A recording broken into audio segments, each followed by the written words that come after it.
सो hey guys, इस video में मैं आप लोगों को बताने वाला हूं कि मैंने SBI PO का जॉब क्यों क्विट कर दिया। आखिर मैंने क्यों रिज़ाइन कर दिया SBI PO से। जैसा कि आप लोगों को पता है कि मैं जो है अभी फिर से SBI PO का ही प्रिपरेशन कर रहा हूं।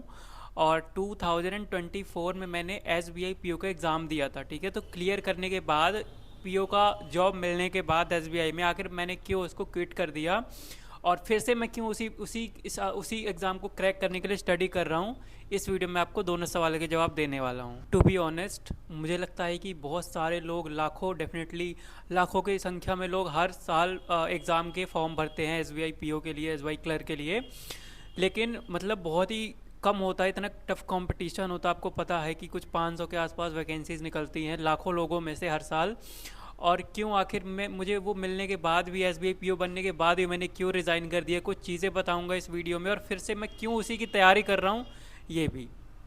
तो अपने आप में ये बहुत बड़ी चीज़ होती है कि आप SBI PO का प्रीलिम्स या मेंस निकाल पाएँ, दोनों ही चीज़ें। और उसके बाद भी आपका काम ख़त्म नहीं होता, क्योंकि इंटरव्यू वगैरह होता है, तो काफ़ी लंबा ये अपने आप में ही काफ़ी वो चीज़ है ना। बट मैं, टू बी ऑनेस्ट, मैं आप बता रहा हूँ कि मेरे साथ क्या हुआ और मैंने ऐसा क्यों किया। क्योंकि अगर आप लोग भी SBI PO की तैयारी कर रहे हैं तो आपको ये सारी चीज़ें पता होनी चाहिए, ताकि जो गलती मैंने किया वो शायद आप लोग नहीं नहीं करना चाहेंगे, है ना, डेफिनेटली। या जो जो उस समय पर क्या सोच के मैंने छोड़ा था वो भी आप लोगों को जानना चाहिए, ताकि अगर आप कल को PO बनते हैं तो आप भी इन चीज़ों के बारे में आपको पता होना चाहिए कि क्या क्या कुछ हो सकता है आपके PO बनने के बाद। तो इन 2024 में मैंने इसका फॉर्म फिल किया था SBI PO का। एंड प्रीलिम्स मैंने किया अटेम्प्ट और क्लियर हो गया। उसके बाद मैं मेंस का एग्ज़ाम दिया, वो भी क्लियर हो गया, इंटरव्यू वगैरह सारा ओवरऑल। मतलब 2024 में जो फॉर्म निकला था उसको मैंने फिल किया था, और 25 में जाके, यानी कि 25 मतलब इस साल में ही मेरा जो है जॉब लग गया था PO में, एज अ PO। बट मैं एक स्टोरी सुनता था शुरू से ही। मतलब मैं यूट्यूब पे या सोशल मीडिया पे देखता था कि बहुत सारे लोग ऐसा बोलते थे कि PO बनने के बाद बहुत स्ट्रेस होता है, बहुत ओवरलोडिंग का काम हो जाता है, बहुत ज़्यादा प्रेशर वाला काम हो जाता है PO का, है ना। तो ये सारी चीज़ें सुनता था, और कहीं ना कहीं मैं ये कहना चाहूँगा, मुझे पता था ये सारी चीज़ें कि होने वाली हैं।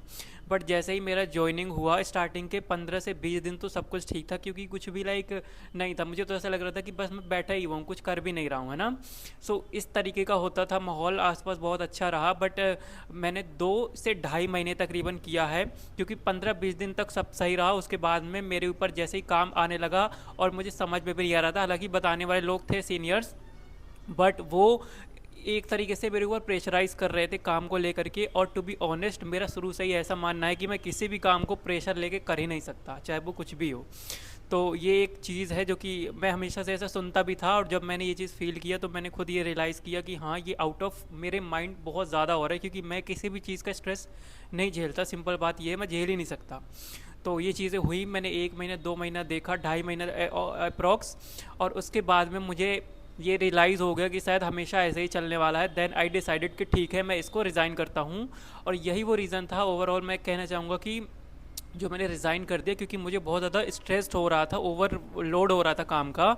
हालांकि मुझे पहले इतना नॉलेज नहीं था कि क्या चीज़ सही है, क्या नहीं करना चाहिए। तो जो भी मुझे काम मिलता था, भले ही वो मेरे हिस्से का हो या ना हो, मैं तभी भी कर देता था, और इसी वजह से मुझे स्ट्रेस हो रहा था ओवरलोडिंग की वजह से। तो ये रीज़न तो हो गया कि मैंने रिज़ाइन क्यों किया।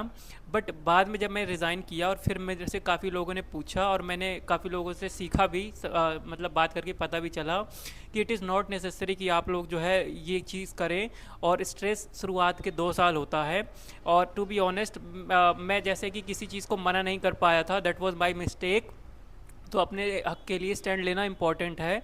और वो चीज़ मुझे जैसे रियलाइज़ हुआ, आई डिसाइडेड कि ठीक है, इस बार मैं फिर से करने वाला हूँ। और यही रीज़न है कि मैंने अब 25 में तो अब मेरा गया, अब 26 में जब मेरा फॉर्म निकलेगा तो मैं डेफिनेटली उसको भर के, और डेफिनेटली जैसा कि आपको पता है कि एक ही बार में सिलेक्शन होना तय है, क्योंकि पहले भी हुआ है, तो इस वजह से। और मैं बस यही कहना चाहूँगा, और यही वो रीज़न है कि 2026 में मैं आखिर क्यों कर रहा हूँ, और मैंने आप लोगों से क्यों कहा था कि मेरे चैनल को सब्सक्राइब कर सकते हैं। क्योंकि टू बी ऑनेस्ट, मुझे एक्सपीरियंस, मैं आपको सारे चीज़ें शेयर करूँगा आप लोगों के साथ में। जो भी स्ट्रैटेजी होगी, जो भी मेरा स्टडी का प्लान चल रहा है, मैं सारी चीज़ें इस चैनल के थ्रू शेयर करूँगा। तो इस चैनल को सब्सक्राइब जरूर कर लेना ताकि आप लोग की हेल्प हो सके। अगर आप लोग भी 2026 में निकालना चाहते हैं SBI क्लर्क हो या SBI PO हो, तो मैं ज़रूर आपको गाइडेंस दूंगा। तो आइए मिलकर के साथ में 2026 में निकालते हैं। तो मेरा बेस ये वीडियो बनाने का मोटिव यही था कि एक तो मैं आप लोगों को अपने चैनल के थ्रू जोड़ सकूं ताकि हम 2026 में पूरा अपना 100% दे सके। मैं बस एक चीज़ कहूँगा कि अगर आप किसी चीज़ को करते हो तो पूरी शिद्दत से करो, या फिर 2026 का ड्रीम छोड़ दो अगर आप कंसिस्टेंट नहीं हो काम को लेकर के, स्टडी को लेकर के। और दूसरी चीज़ ये कि अगर आप PO या क्लर्क का जिसका भी प्रिपरेशन कर रहे हो उसके बारे में आपको पता भी होना चाहिए कि वहाँ पर क्या चीज़ स्ट्रेस हो सकता है, कैसे आपको उसको हैंडल करना है। बहुत सारे लोगों को पता ही नहीं होता, एग्ज़ाम दे देते हैं लेकिन बाद में किस चीज़ की जॉब मिलती है उनको इसका आइडिया ही नहीं होता। और यही रीज़न है कि बहुत सारे लोग, सिर्फ मैंने ही नहीं, बहुत सारे लोग SBI PO से भी रिज़ाइन दे देते हैं। तो एक छोटा सा मगर इम्पॉर्टेंट वीडियो था कि आप जिसकी भी तैयारी कर रहे हो उसके बारे में आपको पता होना चाहिए। इस वीडियो को ख़त्म करते हैं। Thank you so much for watching इस वीडियो को। चलिए बाय बाय। चैनल को सब्सक्राइब करके वीडियो को लाइक ज़रूर करें।